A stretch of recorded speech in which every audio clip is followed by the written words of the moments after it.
成章啊，过来。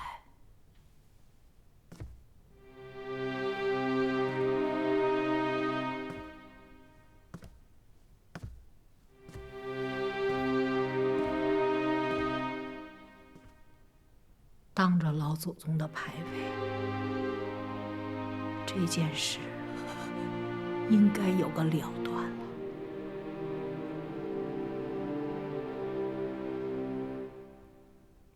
你是罗府的一家之主，为了罗府的清誉，为了罗府的门楣，你来发落吧。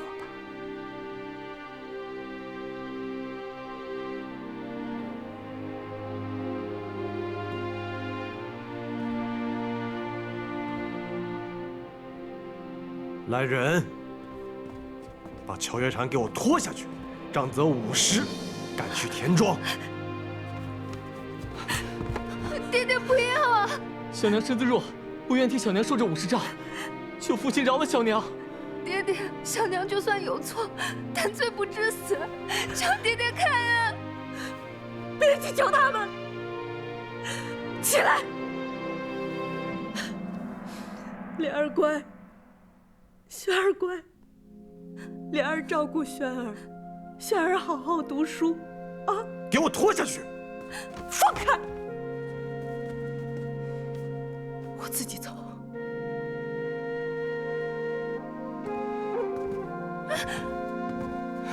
娘，小娘。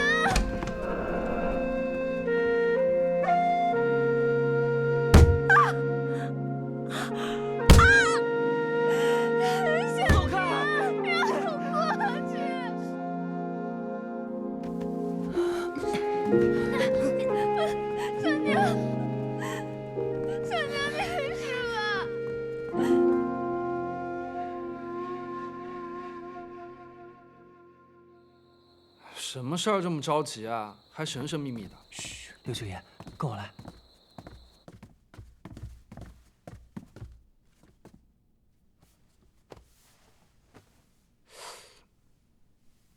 他这伤怎么弄的？六舅爷，听说你最会古道药了，有没有什么好用的伤药啊？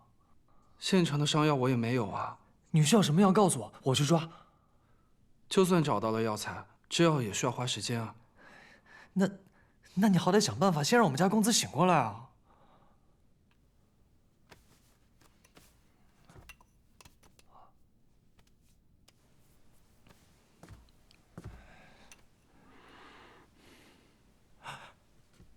公子，你醒了。这可是我秘制的金疮丸，1颗可值钱了。舅舅，费用我会让少安稍后补上，还烦请舅舅不要把今日之事说出去。尽管我不知道你为什么受到伤，但我觉得你这个人虽然面相不善，应该也不算坏人。放心了，我不会说出去了。多谢舅舅。你这伤怎么样也得躺2个月才能好，你千万别乱动了。少安，我去写个方子，你陪我去抓药。是，多谢六舅爷。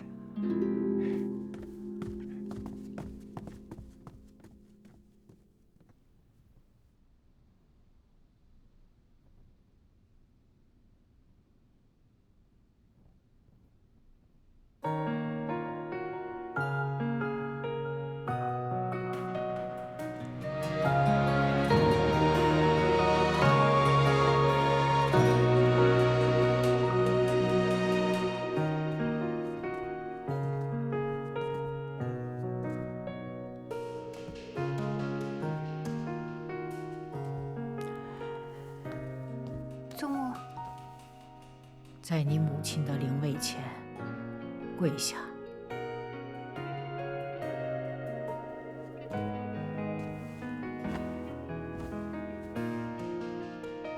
你可知错？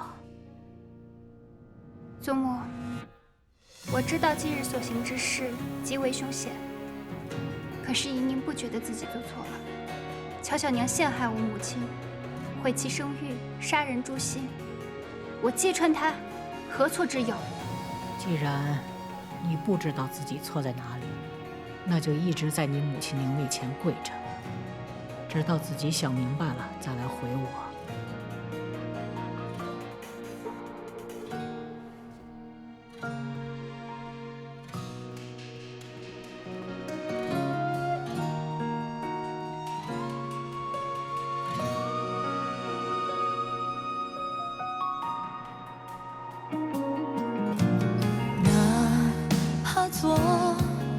尘埃微弱，也要飞舞自己的闪烁，穿过无尽的烟火，踏平风波，为你为我为唱多少声琥珀。三哥，你也觉得我做的不对吗？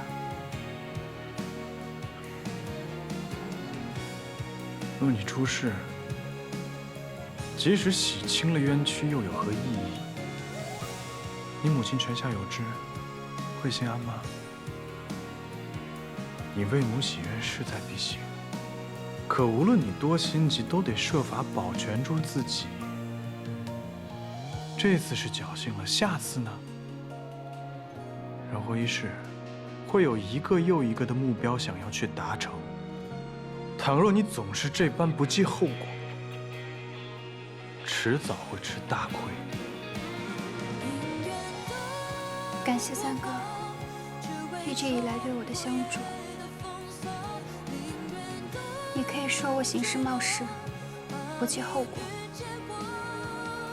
但是我绝不会后悔。任何事情，无论筹划多久，都会有风险。与其瞻前顾后，不如找一个合适的时机搏一搏。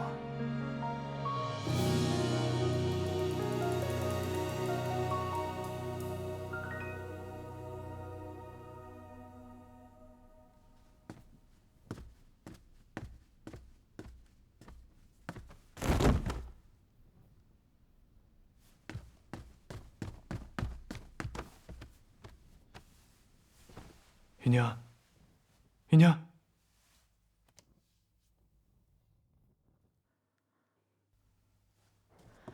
怡宁她怎么了？回老夫人，姑娘她又发高热了。那还不快去请大夫？大娘子，松枝已经去请了。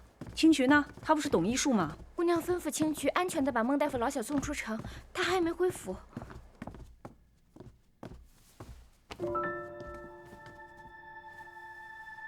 老夫人。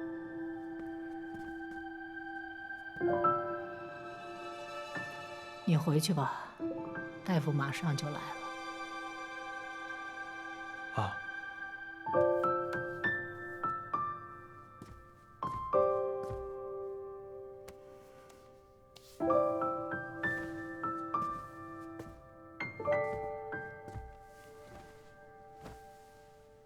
孩子呀，你怎么这么倔呢？你看看，你都烧成这样了，也不肯求个饶，祖母真为你担心啊。李大夫，这边。哦，好。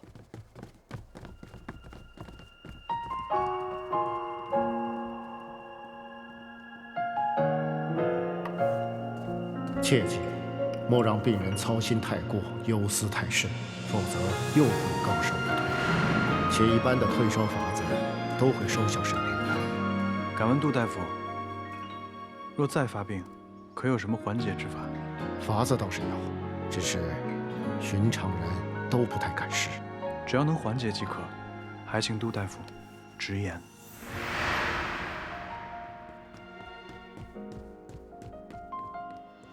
你们家姑娘怎么样了？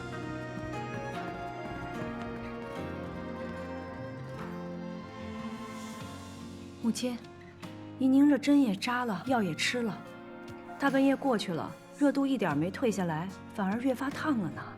她这个身体啊，要发寒，看来一床被子不够，拿2床被子来。快去！是。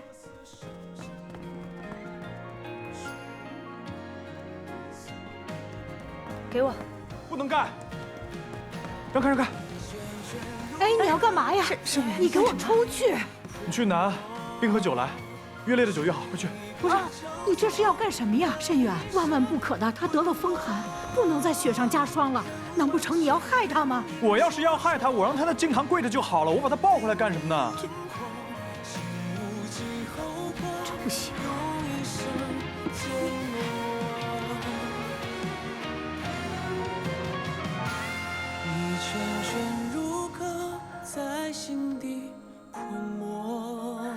哎，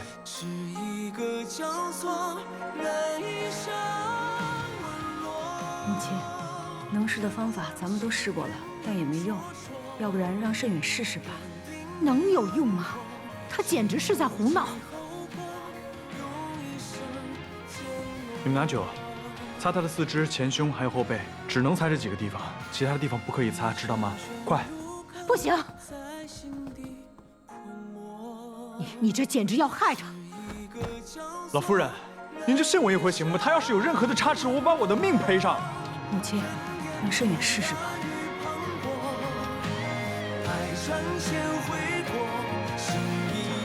快！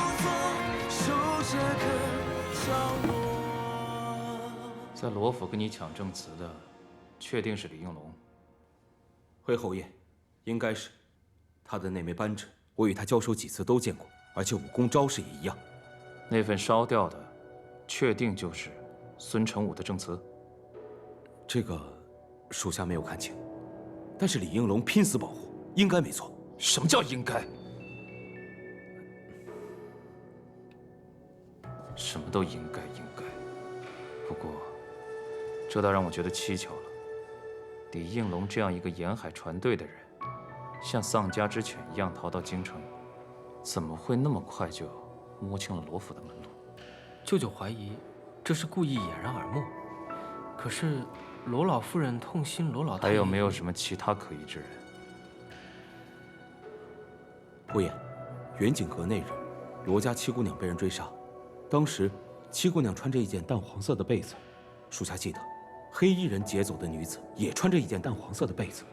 那七姑娘还说，当时救她的是罗家三公子，那这个罗三公子很有可能跟黑衣人是一伙的。罗三公子，这样，你赶紧带人下去，查清楚那日此二人的行踪。是。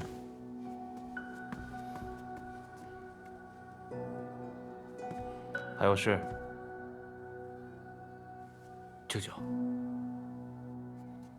关于那七姑娘，外甥还有一个发现。磨磨唧唧地说。外甥亲眼所见，那七姑娘给罗老夫人剪的一架剪纸屏风，技艺之高超，非常人所能及。不知跟舅舅要找的人有无关系？不过我特意在他面前提到您，原本想试探一下，但他毫无反应，兴许是我多心了。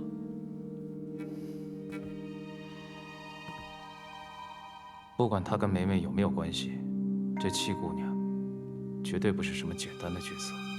找机会等会去会会她。还有吗？没有了。去吧。外甥退下了。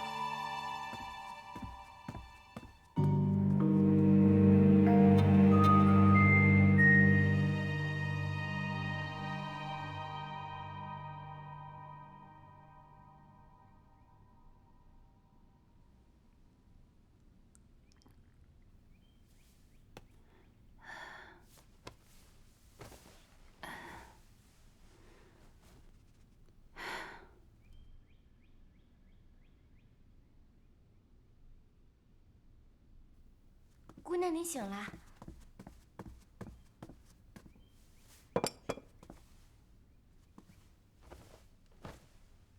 我怎么好像依稀看到了祖母、母亲，还有三哥呢？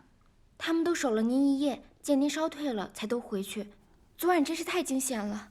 我不过是发热而已，被你说的，就好像得了什么大病一样。您虽然只是发热，但怎么吃药扎针都不见效，还是三公子用冰镇的法子帮您退烧的。三公子昨晚可被老夫人骂惨了。姑娘，老夫人的气还没消呢，说等您病养好了，接着到木樨堂领罚。我知道了。你让松枝过来拿点吃的，你给我梳妆一下，我这就过去。姑娘，你这才刚好，老夫人都说了，是等您病养好了。放心，我没事的。祖母表面上是在跟我生气，其实心里还是疼我的。越是这样，我就越要去领罚。这次气到祖母了，是我做的不好。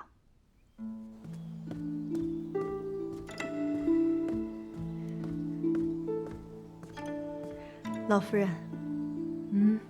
怎么样？他醒了呀？已经醒了，喝了粥也服了药，应该没什么大碍了。老夫人放心吧。要不然您去看看？不去。我要是去看他，他更不在意了，以后还会这样。不去。七姑娘，你怎么起来了？老夫人刚还念叨你呢。祖母，祖母，祖母，我都烧了1夜了，还跪了好几个时辰，您就别生我的气了。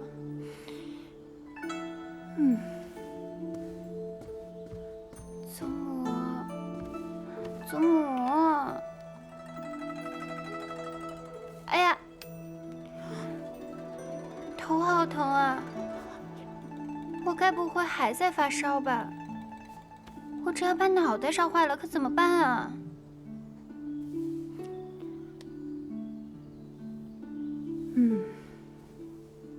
你真要是个傻的，我就不用操那么多的心了。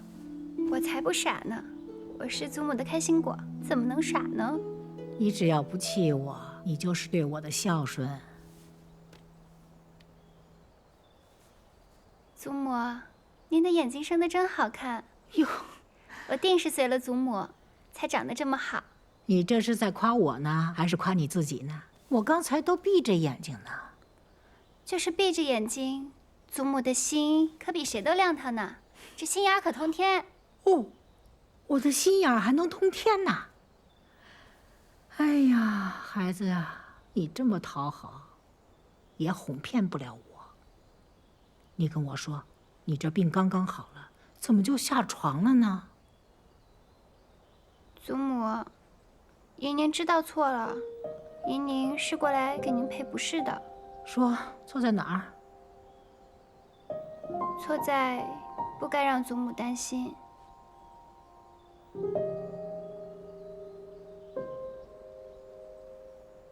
哎，宁儿啊，真是一个乖巧的孩子。这么多年来，一直有一件事让我睡不好，吃不好。我就想，要是当年没为你父亲去顾家求娶，也许你母亲现在还活得好好的呢。祖母，这件事情怎么能怪您呢？可是祖母一直很愧疚。你母亲走的时候把你托付给我，我就想着，我这辈子一定要好好的护你周全。可是你看看你现在，去查什么乔小娘的案子，你就凭你一己之力，万一稍有不慎，那乔小娘再加害于你，那你让祖母怎么办呢？祖母，其实姨宁这次不是单独行事，三哥在我背后一直默默帮助我的。怎么跟他又扯上关系了呢？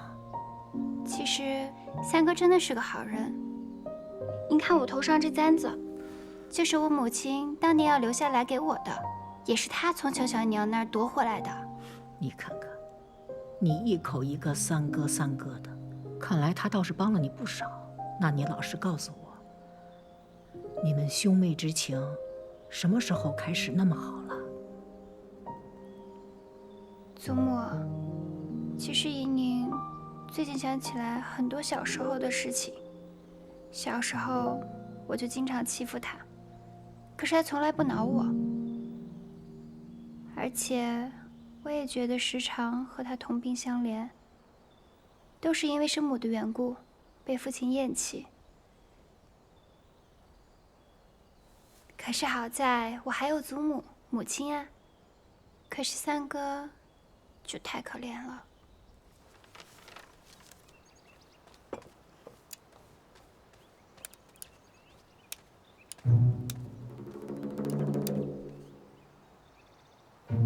拿走吧。大娘子，前2箱已经点完了，把那2箱衣服和鞋子给他拿到屋里去。是，这2箱搬走吧。是。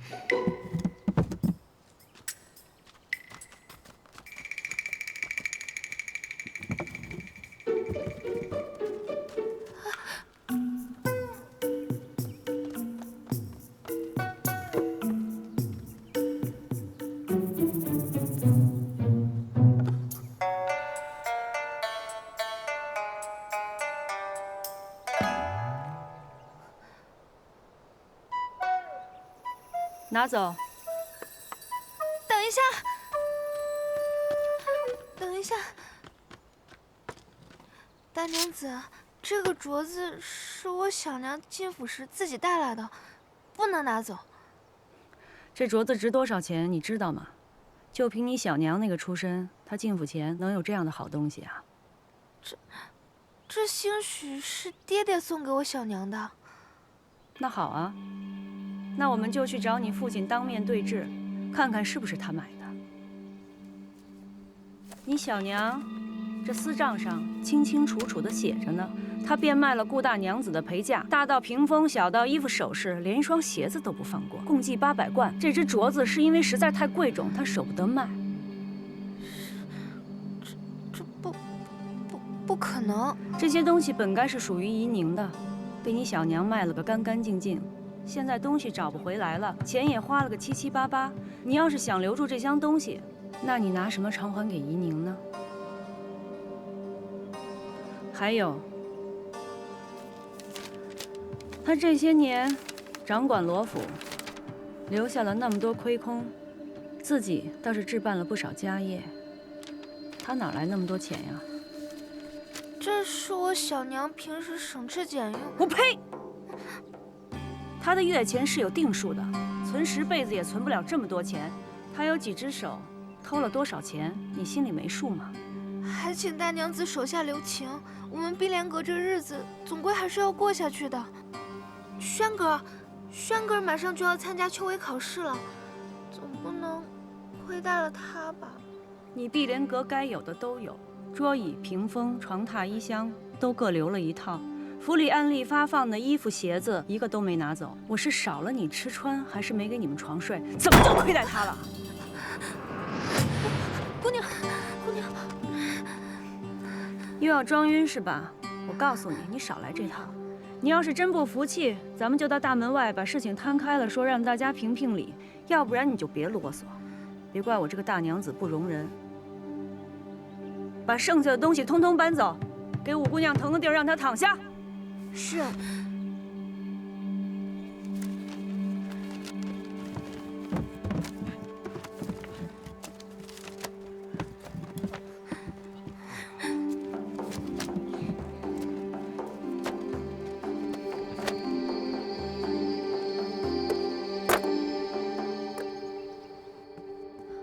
姑娘，您别太伤心了，二爷也许只是还在气头上，他平日里最疼您了。也许过2天就好了。你不懂，这次真的不一样了。爹爹竟然让我好好听林大娘子的教诲，他以前都不是这样的，以后可怎么办呀？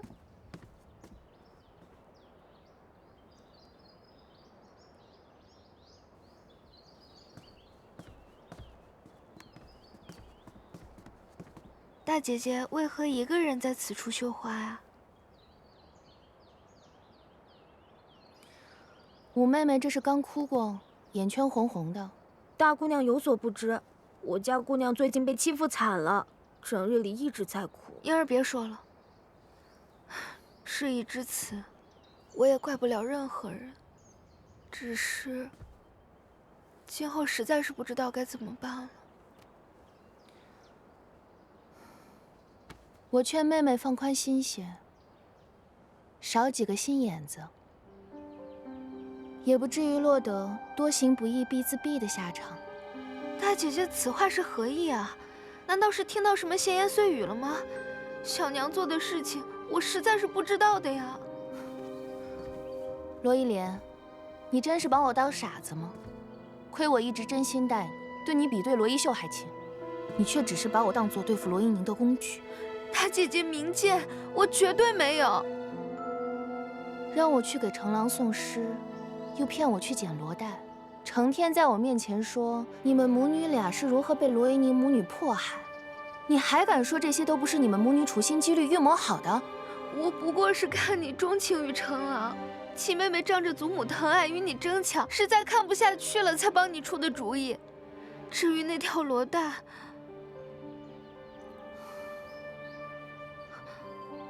你是故意的，你故意说不知道看到了吉叶兰花。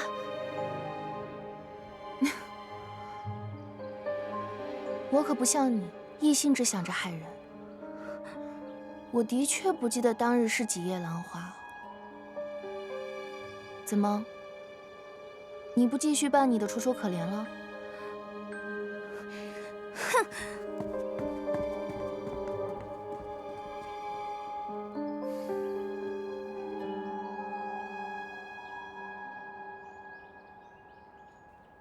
这一次真的多亏大姐姐了。你别误会，我无意掺和你们二房的事，我只不过是把自己知道的事情说出来罢了。那姐姐悄悄让人给我塞纸条，提醒我罗带的事情，又怎么解释啊？大姐姐的字我还是认得的。行了，上次你替我遮掩花苞之事，这次就当我还你人情。我们俩之间就算是扯平了，这事以后不许再提。这是自然。不过，你是怎么知道另外一条罗带的？那日走水的时候，我趁乱去了趟碧莲阁瞧了瞧。大姐姐定是觉得我心思多，吃亏吃多了，自然会多想一些。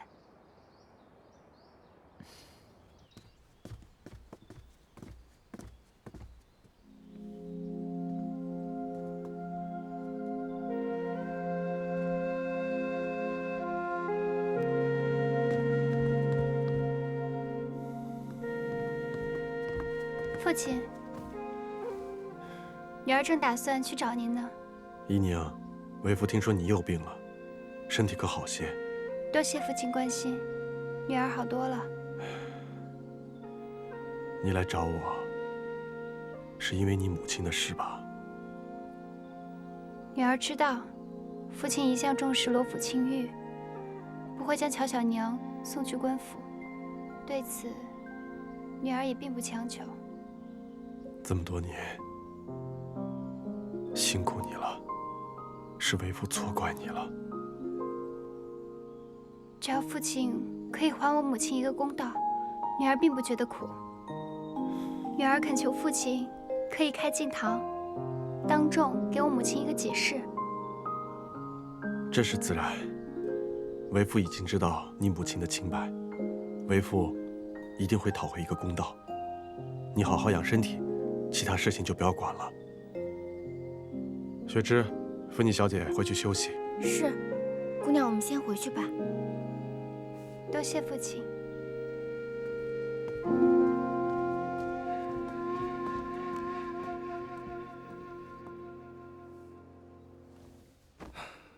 别让他着凉了。是。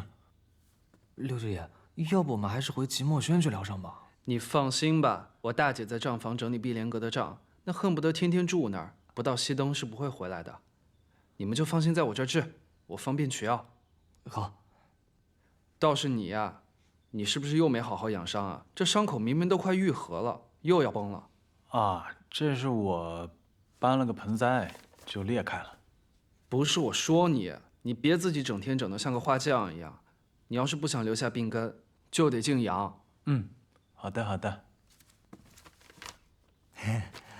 亲兄弟，明算账。啊。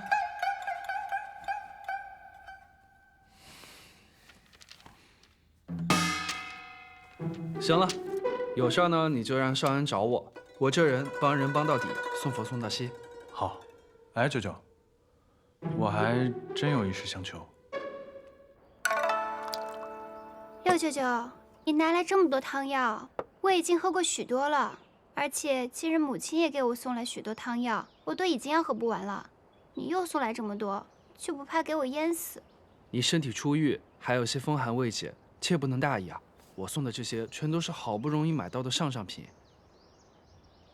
这汤药一看就价值不菲。哎，你不是没有钱了吗？我林茂就是再穷，那也不能苦了我亲外甥女啊！我砸锅卖铁也得买给你。以后可不许这么破费啦！快喝！我给你保证啊，这个良药不苦口，并且最重要的是，这送药人的心意。像这些苦了吧唧的药就别喝了。哎，六舅爷，这是大娘子特意命人送来的黄芪牡丹汤。不要喝太多也不好，浇浇花挺好的。哎，六舅舅，这可是我们姑娘最爱的秋海棠，要是浇坏了可怎么办？你放心，这黄芪牡丹汤呢，药性温和，对草木也是有益无害的，保管你这花长得更好。那我就不打搅你休息了。对了，这丹露呢，你滴在茶里，对身体好。我走了。谢谢六舅舅。姑娘，这六舅爷可真有意思，突然来送药不说，还把黄芪牡丹汤给倒了。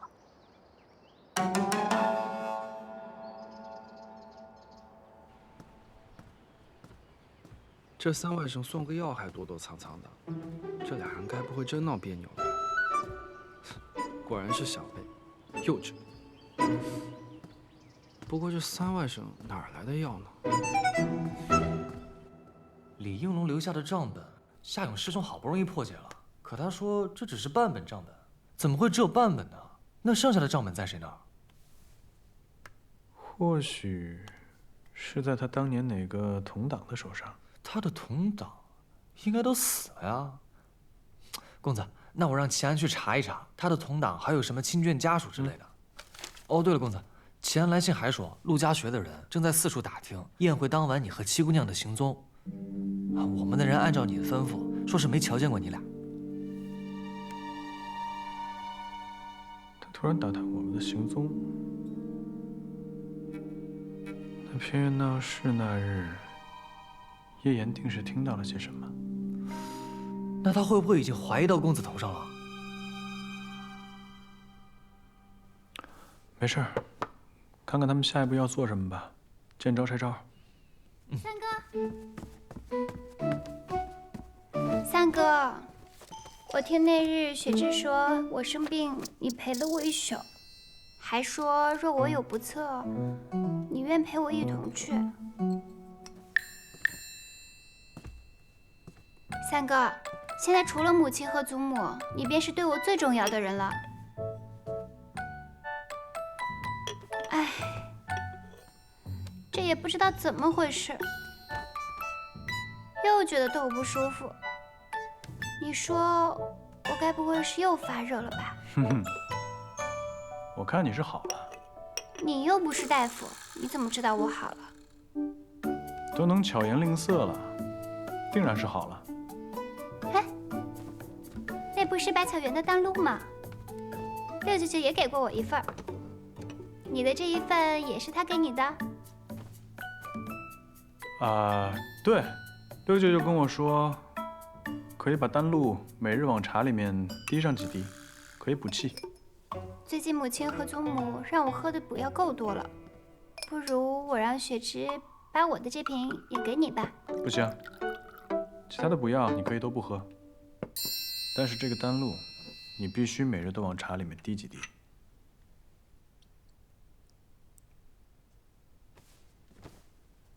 哥，你是不是不会再生我的气了？那你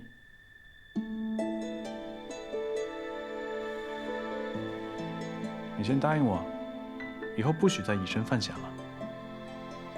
好，我答应你，我保证，以后不管我做任何事情，我都会先保护好自己的。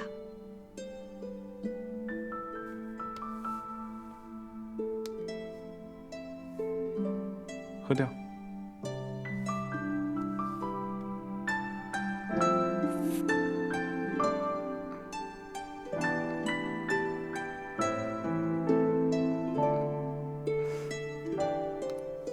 放回去。谢谢，放回去。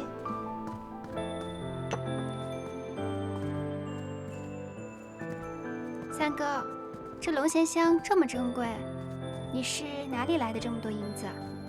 做点小营生，赚些薄利。什么营生？就是一些小买卖，不然我怎么度日啊？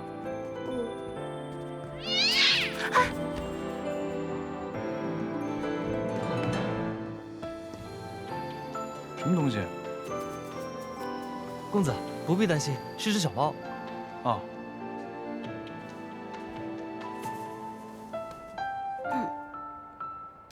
没事了，走吧。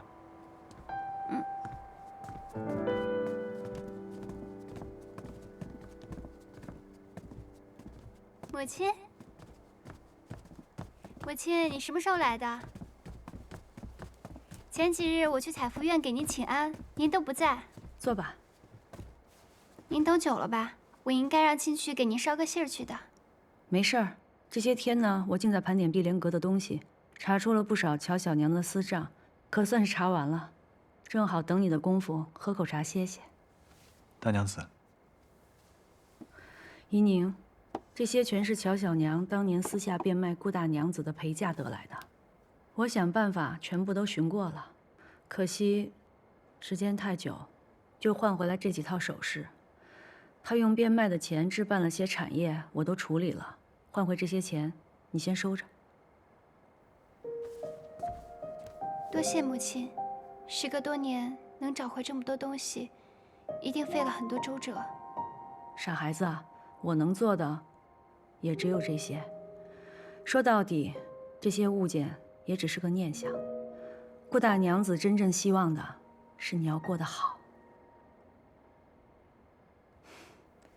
行了，把东西交给你，我就安心了。我要回去让你父亲看看这些私账，让他知道他看中的乔小娘这些年都干了哪些好事儿。想必这些事情父亲也是知道的，只是睁只眼闭只眼罢了。母亲，我送送您吧。不用了。慎远，府里在做新衣，我让人给你送了几套，你回去试试。如果不合身，就过来跟我说，缺什么了，想要什么就告诉我。你是个好孩子。谢谢大娘子。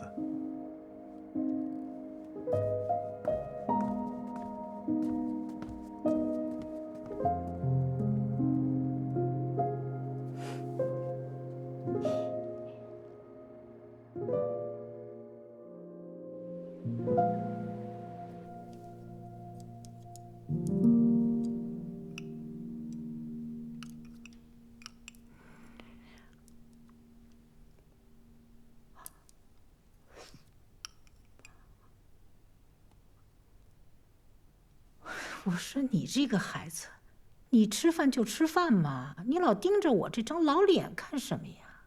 好看呀，谁让我祖母是京城第一美人呢？美人还来个第一，你这破猴，真会哄我开心。老夫人，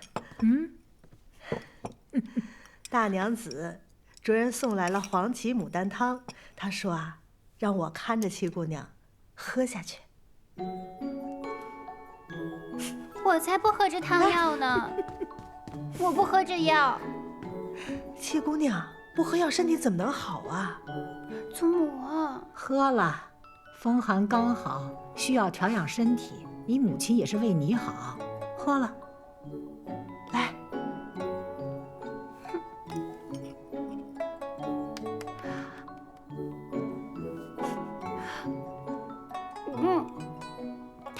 了。祖母，我要喝了这药是没法吃饭了。那也得喝。哎，您看那边。哎，老夫人，这……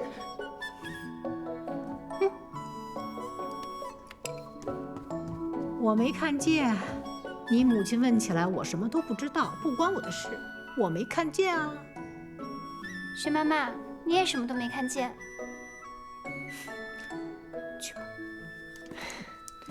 哎呀，我说你这个孩子，怎么跟你娘一个样儿啊？吃不了的药汤都往那个花草里倒。你娘生你的时候体弱，也是喝这个黄芪牡丹汤，她是怕苦啊，喝不下去，都往那盆秋海棠里倒。哎，这秋海棠啊，没多少天就活不了了。这黄芪牡丹汤呢，药性温和，对草木也是有益无害的，保管你这花长得更好。